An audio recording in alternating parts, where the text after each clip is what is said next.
하나님께서 오늘 우리에게 주신 말씀은 창세기 2장 18절에서 25절까지 말씀입니다. 여호와 하나님이 이르시되 사람이 혼자 사는 것이 좋지 아니하니 내가 그를 위하여 돕는 배필을 지으리라 하시니라. 여호와 하나님이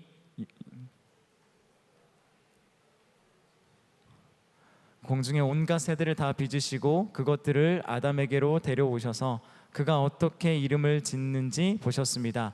아담이 각 생물을 무엇이라 부르든지 그것이 그의 이름이 됐습니다. 아담이 모든 가축과 공중의 새와 모든 들짐승에게 이름을 지어 주었습니다. 그러나 아담은 자기에게 알맞은 돕는 사람을 찾을 수 없었습니다. 여호와 하나님께서 아담을 깊은 잠에 빠지게 하시니 그가 잠들었습니다. 하나님께서 그의 갈비뼈 하나를 취하시고 살로 대신 채우셨습니다. 여호와 하나님께서 아담에게서 취하신 갈비뼈로 여자를 지으시고 그녀를 아담에게 데려오셨습니다. 아담이 말했습니다. 드디어 내 뼈 가운데 뼈요 내 살 가운데 살이 나타났구나.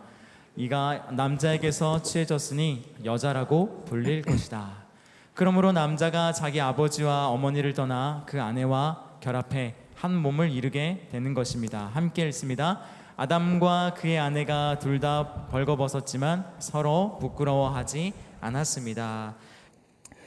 믿음 안에서 20년을 넘게 이제 교제를 하고 살아가고 있는 한 노부부의 이야기를 제가 들은 적이 있습니다. 신앙도 훌륭하고 인격도 너무 훌륭하고 연세도 높고 이제 점잖은 분들이었어요. 근데 하루는 이제 교회에 이제 섬기는 담임 목사님과 식사 약속을 이제 잡았습니다.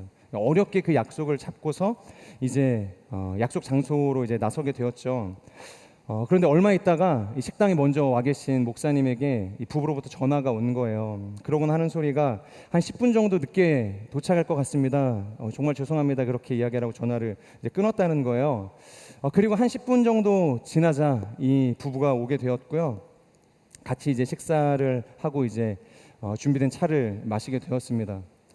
이렇게 한참을 이런저런 이야기를 목사님과 이 부부가 하던 와중에 갑자기 남편분께서 이제 이야기를 하시는 거예요.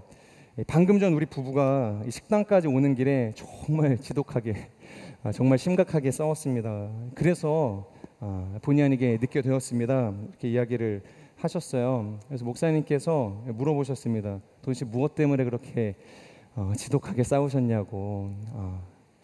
그래서 이제 남편분께서 이렇게 이야기를 하는 거죠. 정말로 어렵게 목사님과 약속을 잡게 되었는데 조금이라도 이제 빨리 식당에 좀 도착해야겠다라는 이제 마음이 있으셨다는 거예요. 그래서 평소에는 가던 길이 있습니다. 그런데 본인이 생각할 때 이제 지름길이라고 이제 판단이 되어지는 이제 그 길로 이제 들어갔는데 또 하필이면 그날따라 그 길이 굉장히 막혔다는 거예요. 그래서 그냥 딱 봐도 늦을 것 같은 거죠. 그래가지고 어떻게 해야 되나 그러고 있는데 옆에서 갑자기 이제 말 한마디가 들어오는 거예요. 그러니까 왜 안 가던 길로 가냐고, 원래 가던 길로 가면 좋지 않냐고. 아내가 이제 그런 이야기를 한 거죠. 남편이 열이 나죠. 자기라고 뭐 늦을 거라고 생각을 하고서 그 길을 갔겠어요? 당연히 이제 목사님보다 빨리 도착하려고 이제 그 길을 선택을 한 건데 자신의 마음을 알면서도 그렇게 옆에서 핀잔을 주는 이 아내의 말에 이제 같이 화로 이제 반응을 한 거예요. 그랬더니 운전은 자기가 해서 늦어놓고서 지금 화를 왜 나한테 내냐고 그러면서 오는 내내 뭐 이렇게 달래지도 못하고 이렇게 싸우면서 오시게 됐다는 거예요. 목사님이 이제 그 이야기를 듣는데 뭐 한편으로 이해가 되면서도 한편으로 이거를 이제 오픈을 하면서 이야기하는 이 상황이 어이가 없으셨겠죠. 근데 여기서 더 중요한 이제 포인트가 있는데, 그래서 이 남편분이 물어보시는 거예요. 자, 그런데 목사님, 그래서 둘 중에 누가 더 잘못했습니까? 그러니까 제가 일찍 가자고 이 지름길을 택한 이 제가 잘못한 겁니까? 아니면 어쩔 수 없이 늦게 되어지는 그 상황 때문에 이 남편을 핀잔하는 이 아내가 잘못한 것입니까? 한 번 더 이 목사님께서 이 난감한 상황 속에서 이렇게 어려우셨다, 이제 그런 이야기를 제가 들은 적이 있습니다. 여러분, 우리가 보통 흔히 성격 차이라고 이야기하잖아요. 성격 차이. 뭐 부부만 성격 차이가 있습니까? 이 순원과 순장도 극심한 성격 차이가 있죠. 우리 순장님이랑은 성격 차이 때문에 내가 그 순에서 순모임 못할 것 같아. 그러니까 목회자랑 성격 차이 때문에 그 공동체에 떠나야겠어. 이런 분들 많이 있거든요. 여러분, 우리나라가 혹시 이 OECD 국가 중에서 이혼율이 가장 높다는 거 아세요?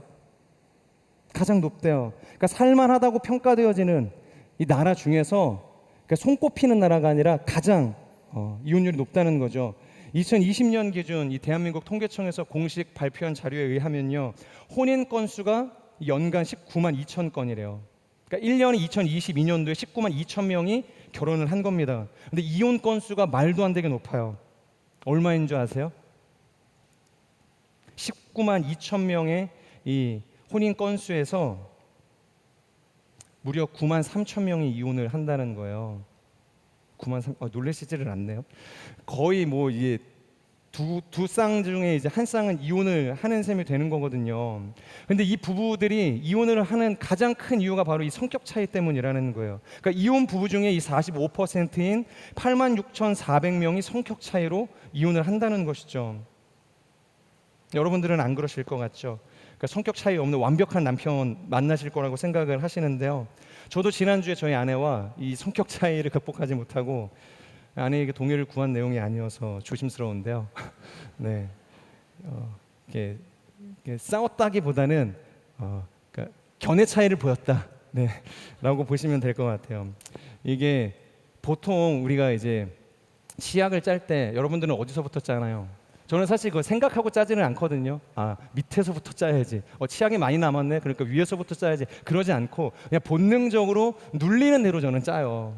근데 저희 아내는 눌리는 대로 짜는 게 아니라 이제 밑에서부터 이제 짜는 거죠. 그러니까 차근차근 이 치약을 이제 짜서 이제 사용을 하는 거예요. 그런데 번번이 제가 아내가 위에서 밑에서 밀어 올려주면은 저는 위에를 찍 누르고서 이제 치약을 사용을 하는 거죠.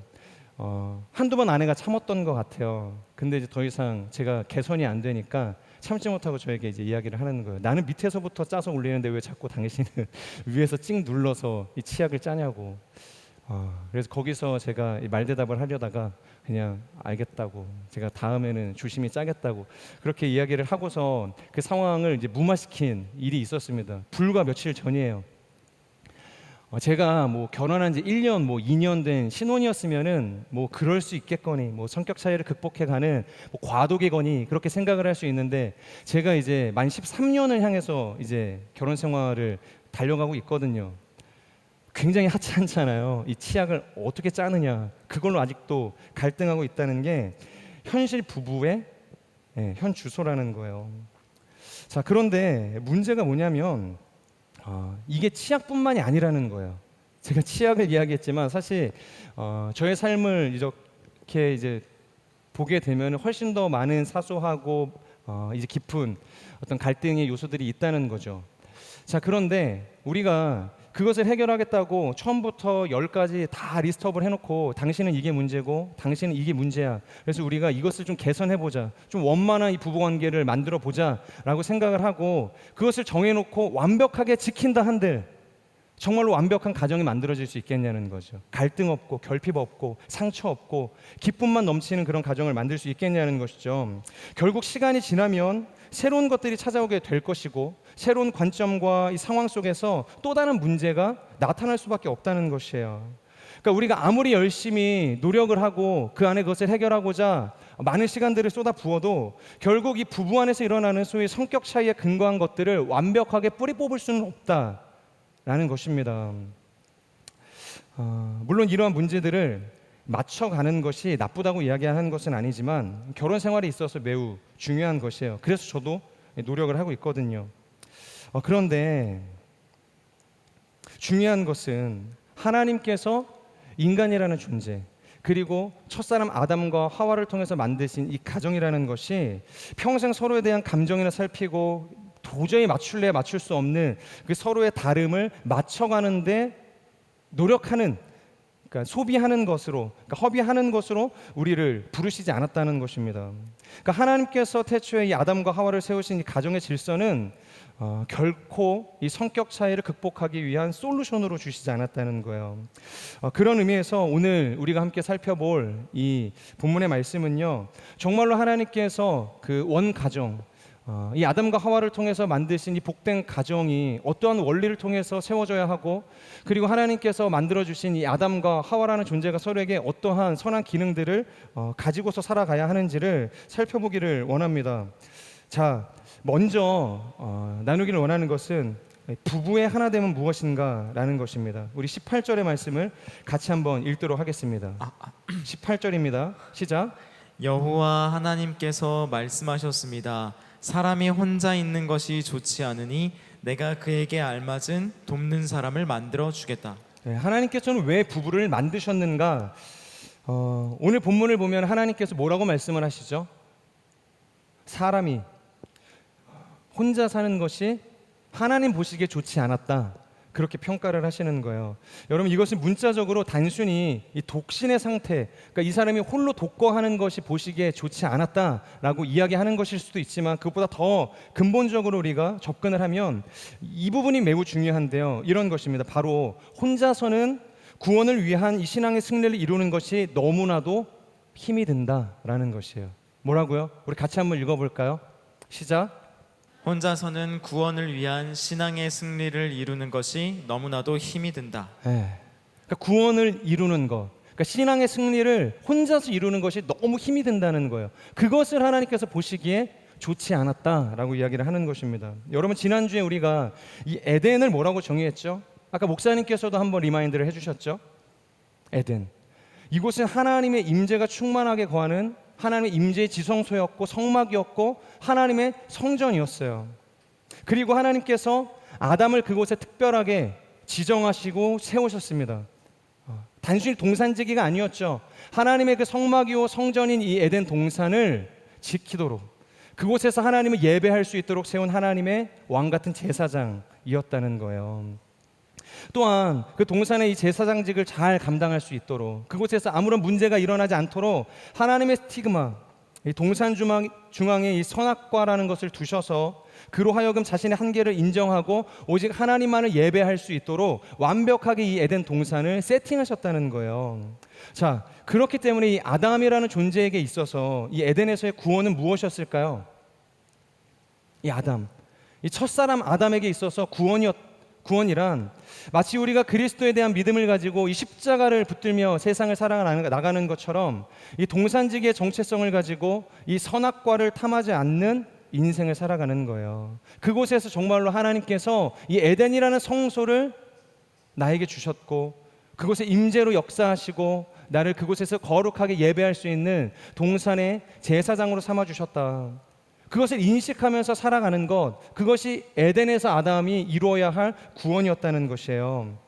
자, 그런데 그러한 인생을 살아가는 것이 동산 안에서 그 구원을 홀로 이루어가는 것이 결코 쉽지 않았다는 거예요. 하나님께서도 그것을 아셨다는 거죠. 그래서 아담에게 가정을 만들어 주시는 거예요.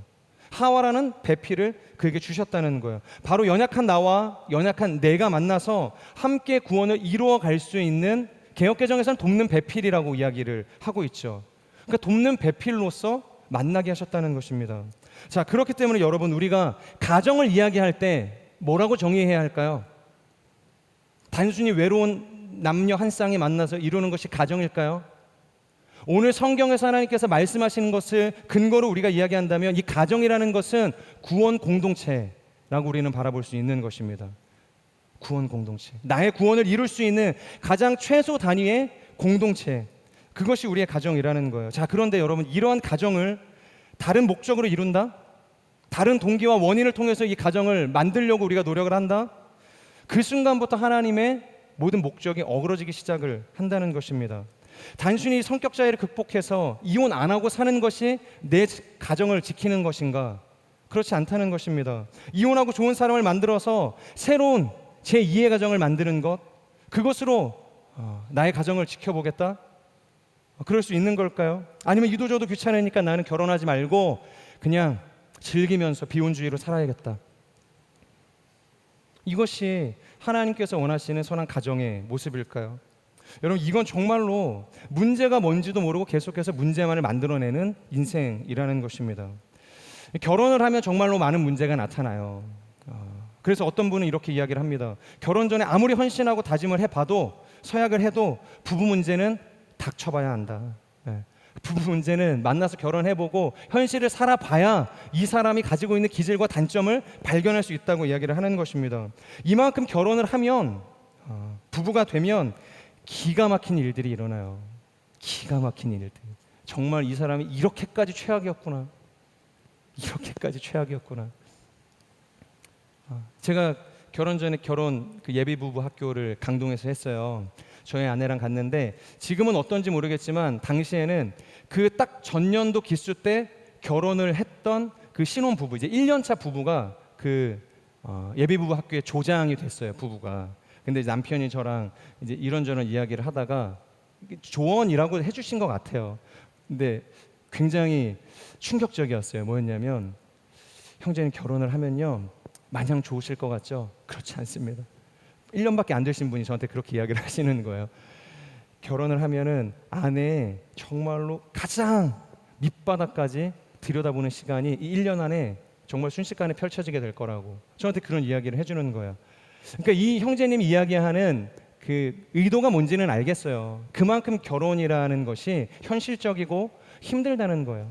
그러니까 사랑으로만 이루어갈 수 있는 공동체가 아니라고 이야기를 한다는 것입니다. 이 초인적인 기다림과 인내를 가지고 버텨야 하는 순간들이 얼마나 많은 이 과정 속에서 찾아오는지 모릅니다. 우리가 막연하게 이 결혼에 대해서 가지고 있는 여러분들만의 판타지가 있다면 이 시간 버리실 수 있기를, 다 내려놓으실 수 있기를 주님의 이름으로 축복합니다.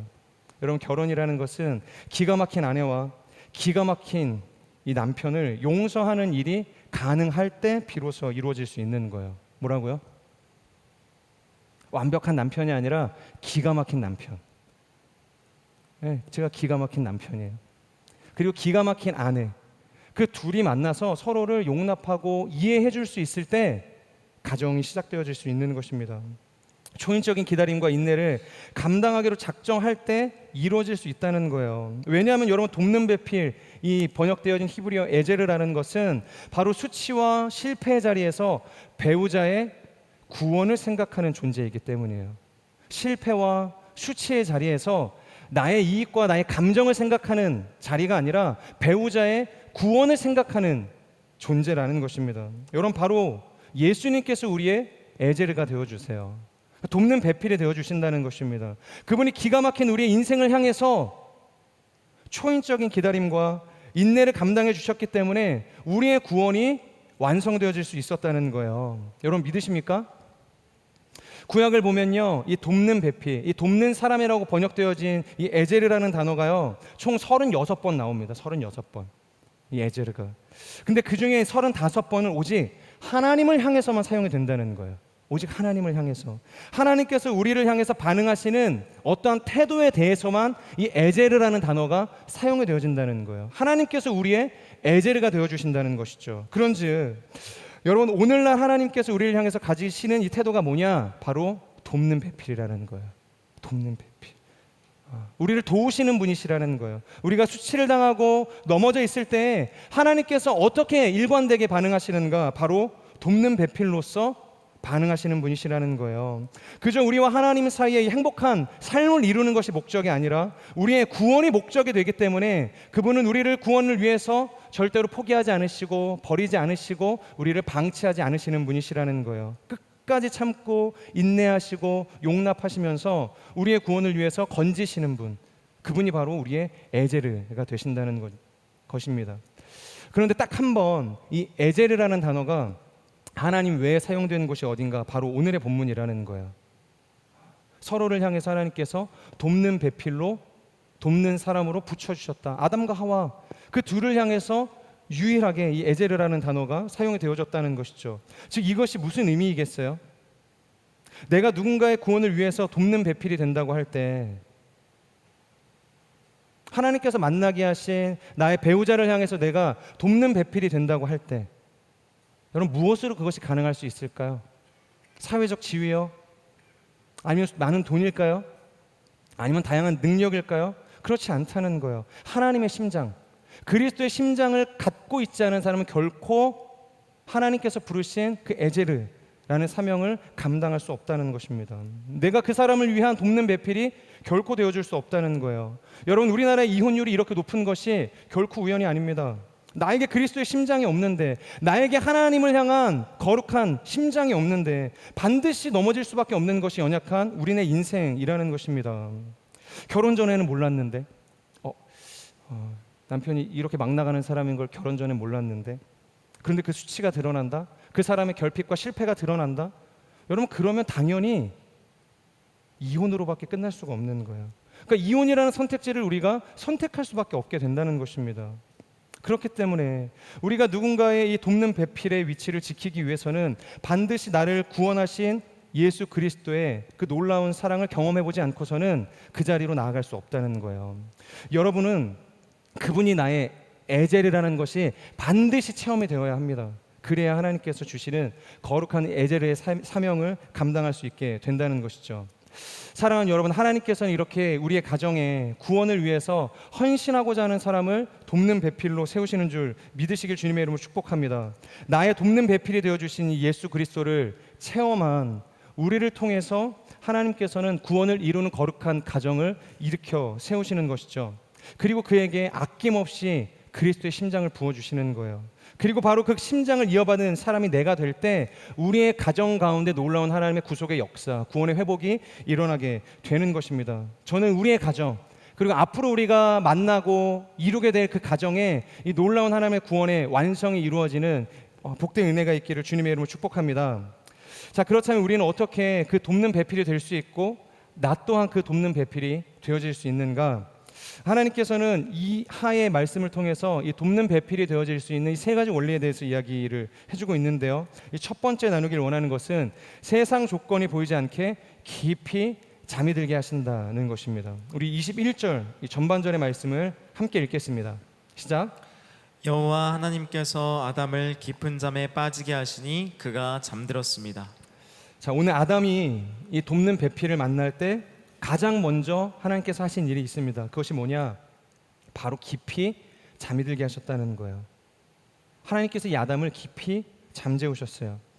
여러분, 돕는 배필은요, 구원을 돕는 사람이라고 말씀을 드렸죠. 그러면 이런 영적인 배필, 구원을 최고의 가치로 여기는 이 아름다운 배필을 만나기 위해서는 세상에 대해서 반드시 깊이 잠이 들 수 있어야 돼요.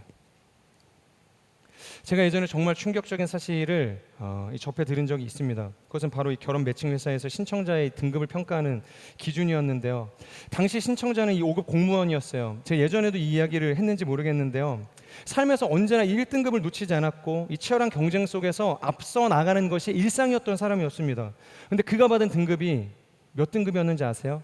8등급이었어요. 8등급. 항상 1등급이었는데 8등급이었어요.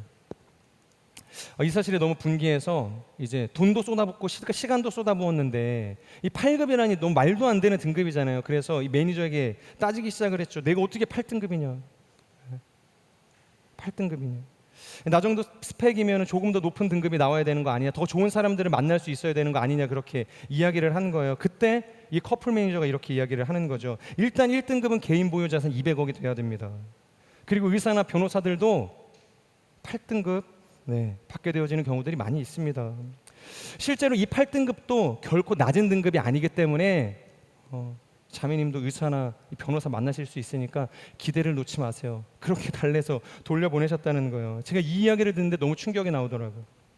본질이 정말로 많이 흐려져 있구나. 그러니까 물론 이 결혼이라는 것이 굉장히 중요한 일이죠. 평생 몇 번을 하시는 분들도 있지만 일륜지 대사라고 이야기하잖아요. 평생 우리가 한 번 하는 거예요. 한 사람과 한 번 하시기를 주님의 이름으로 축복합니다. 그렇기 때문에 여러 가지 고려해야 될 상황들이 많죠. 그러니까 신중하고 점검하고 돌다리도 두드려 볼 수 있어야 되는 것이에요. 그렇지만 아무리 그래도 옵션이잖아요. 그러니까 이 사람의 존재를 바라보며 우리가 결혼을 하는 거지, 이 사람이 가진 것을 바라보며 그것이 결혼을 결정하는 유무가 되어서는 안 되는 것이잖아요. 그런데 이제는 이 옵션이 결혼의 가능 유무를 결정하는 가장 중요한 요소가 되었다는 거예요. 더 이상 옵션이 아닌 것이죠. 이게 메인이 돼버린 세상이 되었다는 것이죠. 이 말은요, 사랑이 없어도 조건만 맞으면 결혼할 수 있는 시대가 열렸다는 거예요. 반대로 아무리 내가 이 사람을 사랑해도 조건이 맞지 않으면 결혼할 수 없는 세상이 되었다는 것이죠. 그래서 저도 한번 해봤어요. 충격적이게도 아주 처참한 결과가 나왔습니다. 여러분들에게 차마 공개할 수 없는, 왜 이 시대를 M4라고 이야기하면서 이 M4 세대가 가장 먼저 포기하는 것이 결혼일까? 다시 한번 공감이 되어지고 동의가 되어지는 순간이었다는 거예요. 이것은 내가 포기를 하는 것이 아니라 포기를 강요받는 이 세상 속에서 우리가 살아갈 수밖에 없었다는 것이죠. 제가 어제도 설교를 쓰고 난 다음에 이렇게 유튜브를 보는데 이런 그 짤이 올라와 있더라고요. 이렇게 일타 강사로 되게 유명하신 이 윤리와 이 그 역사를 가르치시는 분이 계시는데요. 그분이 이런 이야기 하시더라고요. 세상은 언제나 가치 중심으로 모든 것을 평가해. 그러니까 이렇게 놀고 있을 시간에 너의 가치를 올리기 위해서 노력을 해. 잠잘 시간이 어딨니? 이렇게 이야기를 하는 그 글을 보면서 수많은 사람들이 좋아요를 누르셨어요. 그러니까 이게 지금 우리가 살아가고 있는 이 시대라는 것입니다. 사랑하는 여러분, 그렇기 때문에 우리가 이 십자가의 복음, 이 그리스도의 복음 안에서 죽어지지 않으면 결코 이 가치관이 잠들 수 없는 거예요. 그러니까 예수 그리스도의 그 십자가, 그분의 그 고결한 희생과 사랑이 나를 살렸다는 이 믿음의 고백이 없이는 우리가 이 세속의 가치관에서 결코 자유할 수 없다는 거예요. 이 사람은 얼마 벌지? 저 사람은 나한테 장가러 오는데 집 한 칸은 있나? 저 사람은 도대체 어디서 고쳤길래 저렇게 이뻐졌지? 나도 한번 가볼까? 그러니까 이런 어떤 세상의 가치관 속에서 그 사람을 평가하고 점수를 매기게 된다는 것이죠. 우리가 잠들지 않고서는, 이 세속의 가치관 속에서 우리가 잠들지 않고서는 우리가 결코 하나님이 원하시는 에제르를 향해서 나아갈 수 없게 되어진다는 것이죠. 반드시 이런 육신의 정욕과 이 안목의 정욕과 이생의 자랑이 나의 삶 속에서 잠이 들어야 하나님께서 보내주시는 돕는 배필 에제르를 만날 수 있게 된다는 것입니다. 하나님께서 보내주신 그 아름다운 신앙의 소유자인 이 에제르가 보이기 시작하게 된다는 것이에요. 사랑하는 여러분, 복음 안에서, 예수 그리스도의 그 십자가 안에서 깊이 잠들 수 있기를 주님의 이름으로 축복합니다. 두 번째, 갈비뼈를 주고받는 아픔이 있어야 돼요. 갈비뼈를 주고받는 아픔이 있어야 한다. 우리 22절의 말씀 같이 한번 읽도록 하겠습니다. 시작. 여호와 하나님께서 아담에게서 취하신 갈비뼈로 여자를 지으시고 그녀를 아담에게로 데려오셨습니다. 네. 여러분, 하나님께서 돕는 배필로서 이 하와를 만드실 때 뭘 하셨다 그래요? 옆구리에서 이 갈비뼈 하나를 취하셨다고 이야기를 하죠. 그리고 이 아담의 배필을 만드셨어요. 여러분, 이 말이 무슨 뜻일까요? 그냥 단순히 하나님께서 이 많은 갈비뼈 하나 뽑아가지고 이 하와라는 존재를 만드셨다는 의미일까요? 그런 의미가 아니라 이 돕는 배필이라는 것은 온 가슴으로 서로의 아픔까지 수용할 수 있어야 돕는 배필이 되어질 수 있다는 거예요. 그러니까 성숙한 사랑의 관계 가운데 상대방의 실패와 수치를 내가 끌어안을 수 있을 때, 그 사람의 아픔까지도 내가 용납하고 받아줄 수 있는 존재가 되어질 때 비로소 우리는 에제르가 되어질 수 있다라고 이야기를 하는 것입니다. 그래서 이 갈비뼈라는 것은 아픔을 이야기하는 거예요. 그 상대방을 생각할 때 일어날 수 있는 상처를 의미한다는 것이죠. 그래서 C.S. 루이스는 이 순전한 기독교에서 그리스도인의 결혼에 관해서 소개하면서 이런 이야기를 하고 있습니다. 사람들은 자신의 결혼이 시작되기만 하면 이 열정적인 사랑이 평생 동안 지속될 수 있다고 생각합니다. 때문에 자신의 그 열정적인 사랑이 식어가는 모습을 마주하게 될 때면 그것을 자신의 결혼이 잘못된 선택이었다는 증거로 생각하고 마땅히 그것을 변경시킬 권리가 있다고 생각합니다. 하지만 첫사랑의 열정이 식은 것처럼 둘째 사랑도 식을 것이라는 것을 결코 깨닫지 못합니다. 여러분 어떠세요? 동의하시나요? 그러니까 어떠한 순도 높은 사랑도, 고결하고 흠이 없는 사랑도 처음에 감정이 마르기 시작하는 것을 경험하게 된다는 거예요. 그런 순간은 누구에게나 반드시 찾아오게 된다는 것입니다. 여러분, 그것은 감정의 변화로 찾아올 수도 있어요. 하지만 상황의 변화로 찾아올 때가 있습니다. 상황의 문제로 나타날 수도 있는 거예요. 그러니까 결혼 전에는 건강했던 사람입니다. 멀쩡했던 사람이 결혼 후에 극심한 어떠한 상황 속에서의 실패와 이 무기력감을 통해서 이 남편으로서의 기능, 남자로서의 기능을 전혀 하지 못하는 사람이 되어버렸어요. 그럼 어떡하시겠어요? 교통사고를 당해서 가장으로서의 기능을 전혀 감당하지 못하는 상황이 발생할 수도 있다는 거예요. 그러니까 우리가 예측할 수 없는 순간들이 결혼 이후의 삶을 통해서 펼쳐질 수 있다는 거예요. 누구도 예측할 수 없는 우리의 미래에는요, 여러분, 기쁨만 있는 것이 아닙니다. 슬픔도 있고 좌절도 있고 절망도 있다는 것이에요. 마냥 기쁘기만 한 이 장밋빛 미래가 펼쳐져 있는 것이 결코 아니라는 것이죠. 자, 그럴 때 우리는 어떻게 하겠냐는 것이에요. 여러분, 갈아타시겠어요? 이번 생도 망했군. 그러면서 뭐 다음 생을 여러분들 기다리시겠어요? 아니면 우리가 믿어야 할 사람은 신랑 되신 예수 그리스도야. 그러면서 예수님만 바라보시면서 사시겠어요? 그럴 수 없다는 것입니다. 여러분, 그런 의미에서 다시 말씀드리지만 이 돕는 배필이라는 것은 단순히 현재의 사랑만을 고백하고 선언한다고 해서 우리가 이룰 수 있는 것이 아니에요. 앞으로의 사랑까지 서로를 향해 구속력을 가질 수 있도록, 나의 사랑이 여전히 그 사람의 인생을 향해서 펼쳐질 수 있도록 약속할 수 있는 관계가 되어져야 한다는 거예요. 그래서 우리가 기쁠 때나 슬플 때나 이런 표현 결혼식 때 예전에 많이 하지 않았습니까? 정말로 기쁠 때나 슬플 때나 내가 힘이 있을 때나 힘이 없을 때나 그 사람을 향한 이 사랑의 마음, 이 사랑의 본질이 변하지 않아야 된다는 것을 이야기하는 것이죠. 그래서 요한 사도는 이 요한일서 4장 10절을 통해서 이렇게 이야기하고 있습니다. 우리가 하나님을 사랑하는 것이 아니라 하나님이 먼저 우리를 사랑하셨다. 내가 하나님을 먼저 사랑하는 것이 아닙니다. 하나님께서 우리를 먼저 사랑해 주시는 거예요.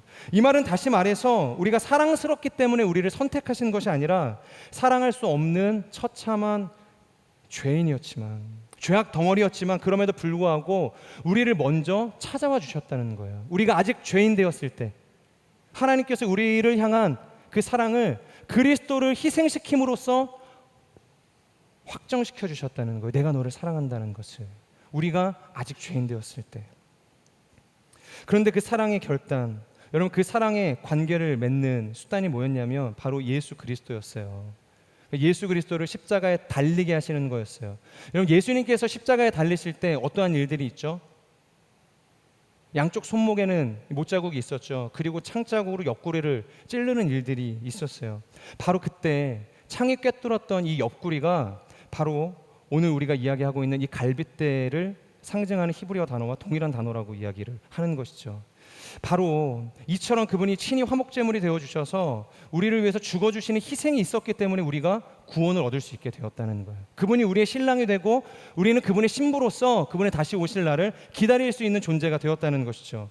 그분이 먼저 우리의 에제르, 돕는 배필이 되어주셨기 때문에 우리도 신부로서의 삶을 살아갈 수 있게 되었다는 것이에요. 기쁨과 행복만이 아니라 고통과 이 슬픔마저도 서로의 구원을 위해서 함께 나눌 수 있는 돕는 배필, 에젤의 인생이 되기를 주님의 이름으로 축복합니다. 마지막 세 번째 23절과 24절의 말씀 우리가 함께 읽도록 하겠습니다. 시작. 아담이 말했습니다. 드디어 내 뼈 가운데 뼈요 내 살 가운데 살이 나타났구나. 이가 남자에게서 취해졌으니 여자라고 불릴 것이다. 그러므로 남자가 자기 아버지와 어머니를 떠나 그 아내와 결합해 한 몸을 이루게 되는 것입니다. 마지막 우리가 돕는 배필이 되기 위해서 필요한 것은 한 몸을 이룰 수 있어야 된다는 거예요. 그러니까 한 몸을 이룰 수 있을 때 내가 그 사람의 에제르가 되고 그 사람은 나의 에제르가 되어질 수 있다는 것이죠. 24절을 보면요, 이렇게 표현을 하고 있죠. 부모를 떠나 아내와 결합해 한 몸을 이루게 하신다. 결혼이라는 것은 부모를 그냥 우리가 그냥 위치적으로 정서적으로 떠나는 것을 이야기하는 것이 아닙니다. 그것이 시작이 되어지는 것이죠. 그 이후에 부부로서의 한 몸을 이루는 것, 그것이 하나님이 원하시는 에제르의 삶이라는 것이죠. 그런데 그것을 아담이 너무 로맨틱하게 표현을 하고 있죠. 그는 모든 남자들의 적이에요. 저처럼 말주변이 없는 사람, 이 표현력에 떨어지는 사람의 적입니다. 지금 뭐라고 표현을 하고 있죠? 23절, 내 뼈 가운데 뼈요 내 살 가운데 살이 나타났다. 그러니까 드디어 나타났다. 마침내 나타났다. 그렇게 이야기를 하는 거예요. 눈을 떠봤더니 갑자기 아담이 이렇게 고백하고 있다고 생각을 해보세요. 네. 여러분, 결혼이라는 것이요 1+1이 아니에요. 하나와 하나가 만나서 둘이 되어지는 것이 아닙니다. 무슨 쇼핑할 때 사은품 하나 이렇게 딸려오는 그런 개념이 아니라는 것이에요. 쉽게 말해서 내 뼈 중에 뼈요, 살 가운데 살이다, 한 몸을 이룬다. 이것은 앞으로 우리는 당신이 내가 되고 내가 당신이 되는 삶이 될 것입니다. 이런 의미인 것이에요. 즉 부부의 연합이라는 것은 하나와 하나가 만나서 둘이 되어지는 사건이 아니라 하나와 하나가 만나서 더 크고 온전한 하나가 되어지는 과정. 여러분, 그것이 바로 결혼이라는 것입니다. 그런데 살다 보면요 정말로 이렇게 다양한 고백들이 있죠. 어떤 분은 이렇게 이야기를 하세요. 그 아내 자랑을 하는 건지 아니면 본인 자랑을 하는 건지 모르겠는데 저는 결혼을 하고서 한 번도 제 아내에게 진 적이 없습니다. 제가 또 지고는 못 살아요. 또 그렇게 제가 우기기 시작하면 우리 아내는 마음이 바다처럼 넓어서 다 이해해주고 용납해줍니다. 여러분 부끄러운 줄 알아야 됩니다. 이 말이 지금 무슨 말이에요? 남편이 이 아내랑 기싸움에서 이겼다. 지금 이거 자랑이라고 이야기하는 것입니까? 지금 이건 아내를 내 삶 바깥으로 밀어내겠다고 이야기를 하는 거예요. 그러니까 본인이 이 삶의 이 가정의 주도권을 갖고 이 아내를 끌고 가겠다고 지금 이야기를 하는 것입니다. 여러분 이러면서 도대체 우리가 무슨 이 가정 안에서의 애제를 한 몸을 이룰 수 있겠어요? 또한 이런 분들도 있죠. 제 남편은 있죠. 제가 무슨 말을 하든 다 들어줘요. 연애 때부터 한결같이 자기가 뭘 하든 다 들어주는 사람이라고 자기가 그렇게 극진하게 공주처럼 대접받는 것을 자랑처럼 이야기하시는 분들이 있다는 것입니다. 여러분 이것도 정말로 부끄러운 일이에요. 물론 그런 남편 만나는 거 쉬운 일은 아니지만 좋은 일이죠. 하지만 이 말을 다른 말로 우리가 해석해 보면 뭐냐면 그는 결혼 내내 한 번도 남편을 위해서 자신을 버려본 적이 없다는 것을 의미하는 거예요. 대접은 받았지만 남편을 위해서 희생해 본 적이 없다는 거예요. 남편을 위해서 헌신해 본 적이 없다는 이야기인 것입니다. 저는 아내랑 2년 6개월 정도를 연애를 하다가 결혼을 했어요. 근데 제가 아내랑 연애를 할 때 아직도 생생하게 기억이 나요. 뭐 제가 대단한 사람인 것처럼 이렇게 식당에 가서 아내를 앉혀놓고서 이렇게 뻣뻣하게 이야기를 했어요. 나랑 연애를 하려면 나는 목사가 될 거야. 이거를 받아들일 수 있어야 돼. 뭐 결혼하자는 것도 아니고 연애하는데 갑자기 제가 아내 앉혀놓고서 나는 목사가 될 거니까 이거 안 되면은 우리 연애 못해. 이렇게 이야기를 하니 아내도 얼마나 당황스러웠겠어요. 근데 아내가 이렇게 아랑곳하지 않고 그때 저한테 그렇게 이야기하더라고요. 알겠어, 괜찮아. 나는 사모가 될 마음이 없거든. 너무 먼 얘기였어요. 목사도 너무 먼 얘기였고 결혼도 너무 먼 얘기였고 그냥 단순히 그냥 남자와 여자가 만나서 연애하자는 그 자리였거든요. 그래서 서로 깊게 생각하지 않고 오케이, 어쨌든 나는 목사가 될 거야. 어차피 나는 사모가 안 될 거야. 이렇게 그냥 본인들만의 이제 꿈속에서 동상이몽으로 우리의 연애가 이제 출발을 하게 되었다는 거예요. 그렇게 이제 몇 년이 지나도록 아내랑 연애를 하고 이제 결혼을 했는데 여전히 아내에게는 사모가 될 마음이 없었어요. 저희가 결혼을 했음에도 아내는 사모가 되고 싶은 마음이 없는 거예요. 근데 저도 웃긴 게 분명 사모가 안 되면 목사의 이 비전을 받아주지 않으면 결혼 안 하겠다고 했는데 결혼을 이미 해버린 거예요. 근데 그때 제 마음 가운데 정말로 신기해요. 제가 제 성향을 알거든요. 원래는 이렇게 용납을 제가 할 수가 없는 성향이에요. 그러니까 죽이 되든 밥이 되든 뭐 확답을 받고 결혼을 하든 아니면은 뭐 제가 일을 저지르든 둘 중에 하나를 해서 결정을 하고서 그 길을 가야 되는데 일단 아내가 자기에게는 아직도 이 사모에 대한 확신이 없다는 거예요. 그러니까 당신을 목회자로 부른 거에 대한 확신을 내가 존중하겠지만 하나님께서 당신을 목회자로 부르셨다면 나도 하나님께서 사모라는 비전으로 부르심의 자리를 부르시지 않겠냐 이 이야기를 하는데 너무 공감이 되는 거예요. 그치, 나도 하나님께서 목회자로 부르셨는데 저는 그때까지만 해도 야 사모도 부르심인가? 그런 생각을 한 번도 해본 적이 없거든요. 여러분 그런 이야기 들어보신 적 있어요? 목사로는 부르심을 받았다고 이야기를 하지만 그래서 우리 가정은 목회로 부르심을 받았습니다고 이야기할 때 1+1 같은 개념이잖아요. 그래서 지역교회에 우리가 목회자가 목회를 할 때 보통 남편이 트라이 해가지고 이제 들어간 건데 사모님은 당연히 들어와서 교회 학교 섬겨야 되는 줄 알잖아요. 이런 곳들이 많이 있습니다. 근데 그런 개념이 아니라고 아내가 저한테 이제 설명을 해주면서 정말로 목회의 길을 걷고 싶으면은 하나님께 열심히 기도하라는 거예요. 자신이 사모의 부르심을 받을 수 있도록. 그래서 함께 목사가 되지도 않았고 목사로 준비도 하지 않았지만 아내랑 결혼을 하고 결혼 생활을 시작을 했어요. 그럼에도 불구하고 제가 한 번도 아내에게 강요를 해본 적이 없습니다. 도대체 사모로의 부르심을 언제 주는 거야? 3년이 지났고 4년이 지났는데 도대체 하나님께서는 나에게 주신 사명은 확실한데 언제 당신에게 확신을 주실 거야? 이렇게 아내를 다그치며 채근하면서 강요했던 적이 없다는 거예요. 제가 다른 걸로 정말로 아내랑 많이 이렇게 갈등을 겪거든요. 근데 이 목회로의 이 부르심, 아내를 하나님께서 사모로 부르셨다는 이 갈등 앞에서는 한 번도 아내에게 강요해 본 적이 없던 것 같아요. 아내랑 싸웠던 적이 없었던 것 같습니다. 오히려 제게 주셨던 마음이 무엇이었냐면, 조금 늦더라도 우리가 길을 한참을 돌아가는 한이 있더라도 아내에게 확신을 주시기를 같이 인내하며 기도할 수 있었다는 거예요. 그러니까 저에게 목사라는 비전을 하나님께서 주신 것을 내가 확신하기 때문에, 정말로 하나님께서 이게 확실하다면 아내에게도 동일하게 사모로서의 비전을 주실 거라고 저도 믿음으로 확신하면서 기도를 했다는 거예요. 결국 하나님께서 아내에게 응답을 주셨어요.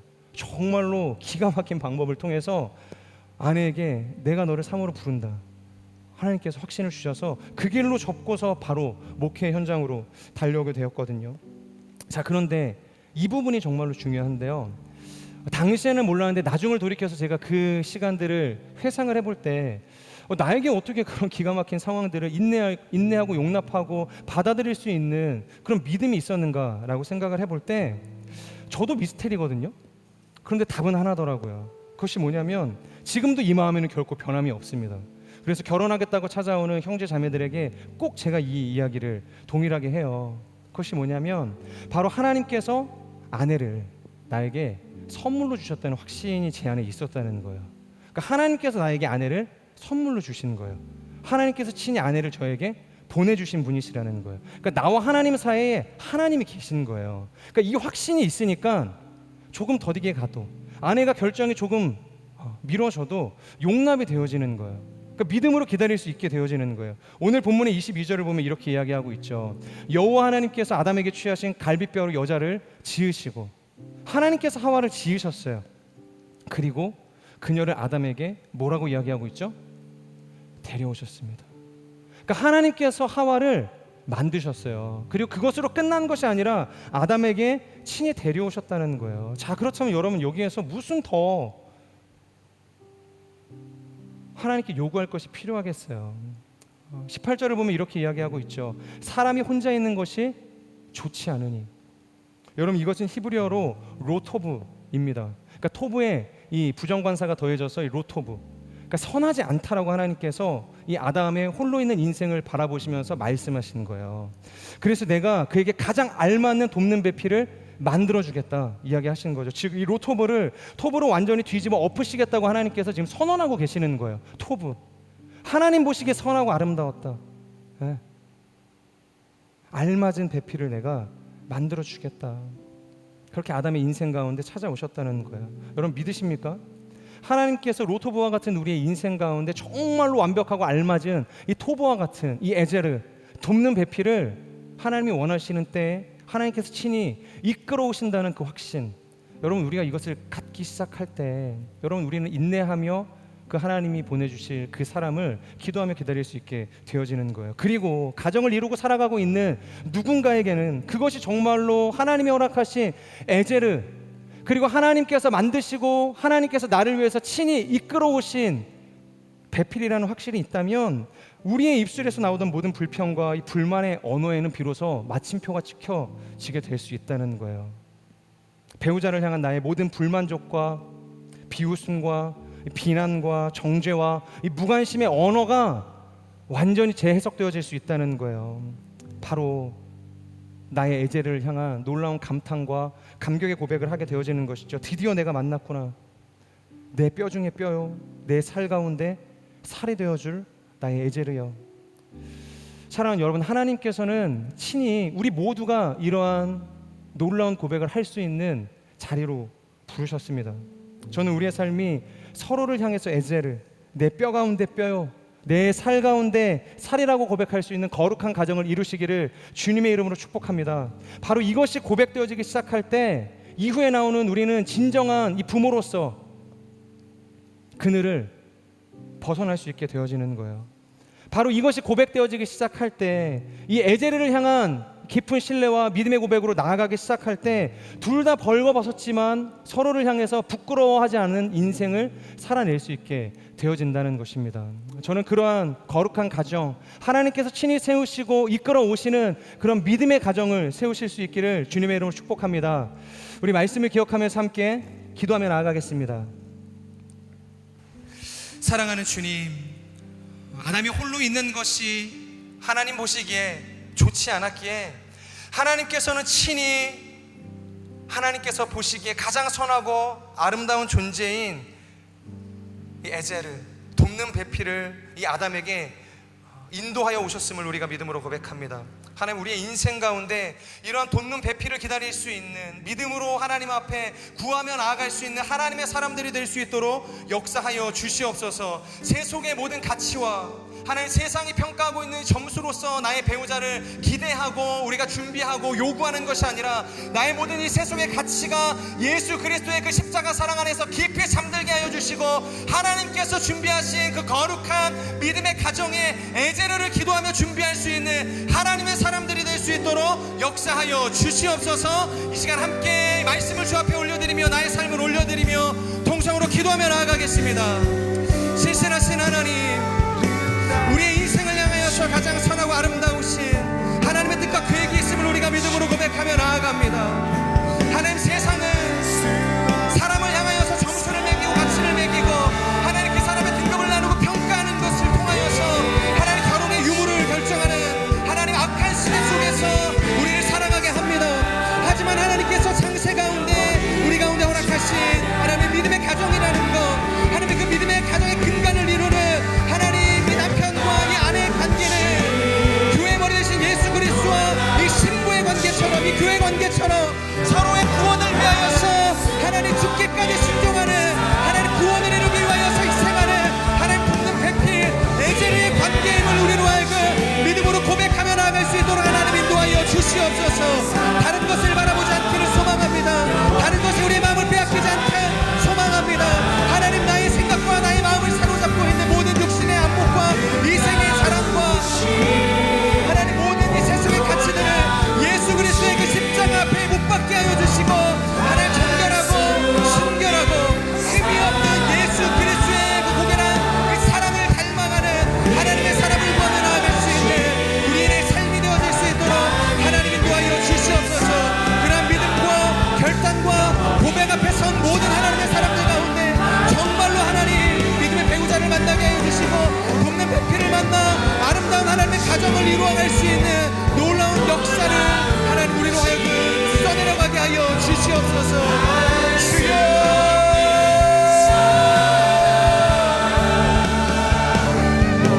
우리가 주님의 은혜를 구하며 나아갑니다. 하나님의 때와 하나님의 계획을 우리가 바라보며 나아갑니다. 내 안에 있는 모든 인생의 욕망들이 떠나가게 하여 주시고 예수 그리스도의 그 희생의 사랑, 하나님 거룩한 하나님의 그 마음을 품고서 하나님께서 허락하신 그 배우자를 위한 하나님 순결한 마음을 가지고 나아갈 수 있도록 하나님 인도하여 주시옵소서. 주님의 은혜를 바라보며 나아갑니다. 예수 그리스도께서 나를 위하여 희생하시고 구속하신 그 구속의 그 사랑을 닮은 하나님 구원을 이루어낼 수 있는 놀라운 가정이 되어질 수 있도록 하나님 기름 부어 주시옵소서. 오 주님,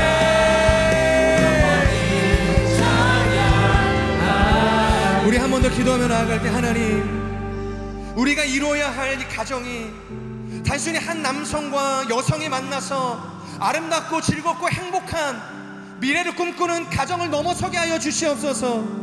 단순히 서로의 만족이 되어지는 인생 인간적인 하나님 가치관을 뛰어넘을 수 있도록 하나님 인도하여 주시옵소서.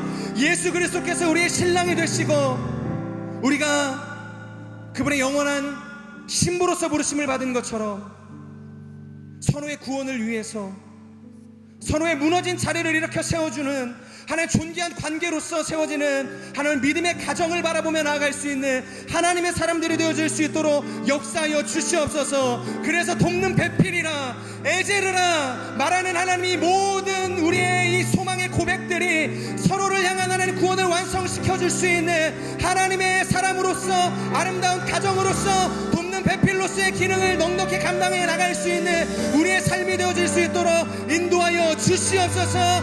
다시 한번 우리의 가정을 주님 앞에 올려드리고 나의 삶을 주님 앞에 올려드리고 우리를 통하여서 이루게 하실 그 구원의 가정을 주님 앞에 올려드리며 우리 주여 간절히 선포하며 통성으로 기도하며 나아갑시다. 주여, 신실하신 하나님 우리의 가정을 주님 손에 올려드립니다. 하나님께서 만들어가신 하나님 우리의 미래의 가정을 주님 손에 올려드립니다. 하나님 단순히 세속의 가치에 물든 가정이 되지 않게 해주시고 하나님 서로의 영적인 것을 보완하고 일으켜 세워주고 축복하고 사랑하며 그를 존귀히 여겨주며 구원에 이르게 할 수 있는 하나님 거룩한 구원의 하나님 승기를 감당할 수 있는 하나님 믿음의 가정 되게 하여 주시옵소서.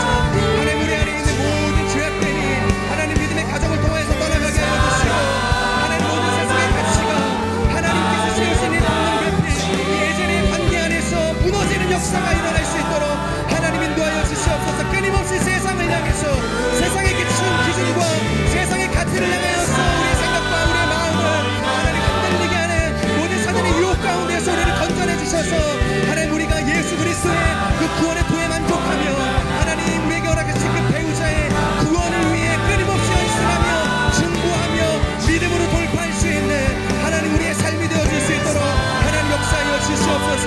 사랑하는 우리의 가정을 주님 손에 올려드립니다. 하나님 사랑하는 나의 하나님 형제와 자매 가정들을 주님 손에 올려드립니다. 그 모든 가정 가운데 무너져 있는 하나님 구원의 기쁨이 다시 한번 하나님 안에서 회복되게 하여 주시옵소서.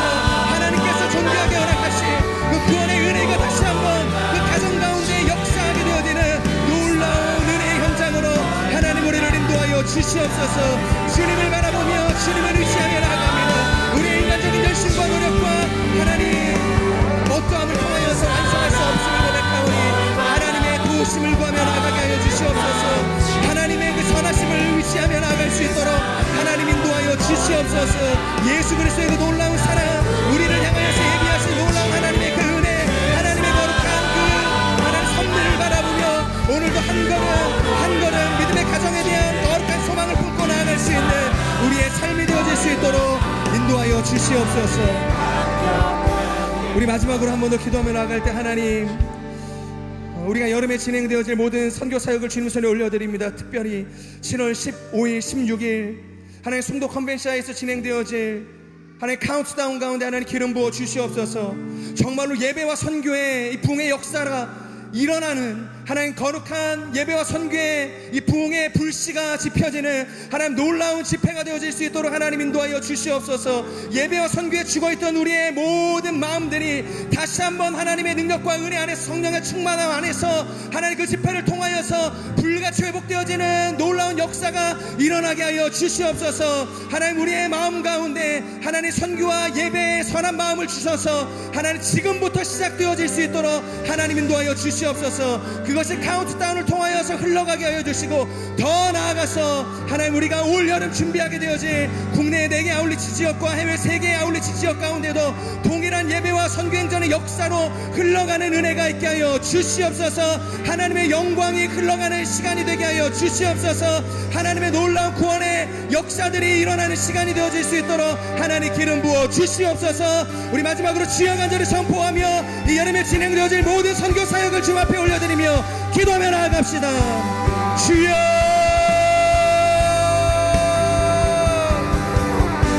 신실하신 주님, 모든 선교의 시간을 주님 손에 올려드립니다. 예배 선교 컨퍼런스 가운데 다시 한번 우리의 생각이 열리고 우리의 마음이 열리고 우리의 눈이 열리고 우리의 귀가 반응할 수 있도록 하나님 인도하여 주시옵소서.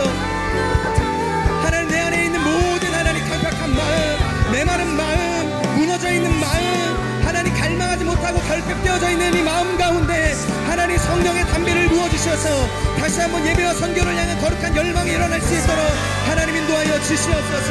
하나님 이 7월 15일 16일을 통하여서 이루어지는 하나님 이 집회를 통하여서 그런 놀라운 예배봉의 역사가 일어나게 하여 주시고 선교행전의 역사가 일어날 수 있도록 성령 하나님 역사하여 주시옵소서. 하나님 그곳에서 주시는 하나님의 놀라운 비전과 부르심 안에서 우리가 새 마음과 하나님 새 뜻을 가지고 하나님 새로운 하나님을 향한 갈망을 가지고 부르시는 국내 4개 아울리치 지역과 해외 3개의 지역을 향하여서 믿음이 깨달려 나갈 수 있도록 하나님 인도하여 주시옵소서. 특별히 하나님 모든 선교 행정 역사 가운데 하나님께서 세우신 리더십들을 축복합니다. 하나님께서 불러 모아주신 수많은 참가자들을 짐손에 올려드립니다. 하나님 어떠한 사단의 공격 가운데서도 우리의 생각과 마음이 흔들리지 않게 하여 주시고 선교를 향한 거룩한 하나님의 부르심 안에서 견고하게 하나님 우리가 세워져 나아갈 수 있도록 능히 하나님의 성전으로 서서로 하나님 견고하게 지어져 나아갈 수 있도록 주여 기름 부어 주시옵소서. 하나님께서 허락하시는 놀라운 우리의 삶의 열매들이 하나님의 집회를 통하여서 우리의 아울렛을 통하여서 하나님 능히 열매 맺게 하여 주시고 하나님 흘러갈 수 있는 하나님 놀라운 은혜가 있게 하여 주시옵소서. 주님께서 우리 한 사람 한 사람을 거룩한 그리스도의 심장으로 한 손에는 그리스도의 복음을 가진 하나님의 발로 우리를 보내시는 줄 우리가 믿음으로 고백하며 나아가오니 한순간도 지체하지 아니하고 우리의 마음을 강하고 담대하게 함으로 하나님 분명하고 확신찬 하나님 믿음의 고백으로 하나님 그 선교의 여정 가운데 동참할 수 있는 우리가 될 수 있도록 역사하여 주시옵소서. 사랑하는 주님, 하나님께서 아담을 홀로 두시는 것이 좋지 않기에 친히 그 옆구리에서 갈비뼈 하나를 취하시고 하와를 만드시고 그에게 그 하와를 보내주셨음을 우리가 믿음으로 고백합니다. 우리의 인생의 가정을 세워나가는 우리가 정말로 참 에제르 돕는 배필을 만나기 위한 하나님의 과정 가운데에는 반드시 하나님의 역사가 필요합니다. 반드시 하나님의 섭리가 필요합니다. 하나님 인간적인 열심과 하나님 세속적인 열심을 다 내려놓게 하여 주시고 오직 기도와 간구로 하나님께서 우리 가운데 허락하신 그 돕는 배필을 위하여서 기도하며 기다릴 수 있는 하나님의 사람들이 될 수 있도록 역사하여 주시옵소서. 하나님 특별히 이 에제르라는 것, 이 돕는 배필이라는 것은 평생 나와 함께 하나님 믿음의 가정을 이루어가야 할 나의 반려자는 하나님 나의 연약함을 채워주는 단순한 기능적인 존재를 넘어선 정말로 내 안에 있는 예수 그리스도를 향한 거룩한 열망을 일으켜주며 하나님을 향하여서 잃어버렸던 모든 은혜를 다시 기억나게 하며 구원의 기쁜 소식 가운데 감격하며 충만에 이룰 수 있도록 돕는 하나님 에제르의 힘을 우리로 하여금 알게 하여 주시옵소서. 영적인 하나님의 반려자를 만나게 하여 주시옵소서.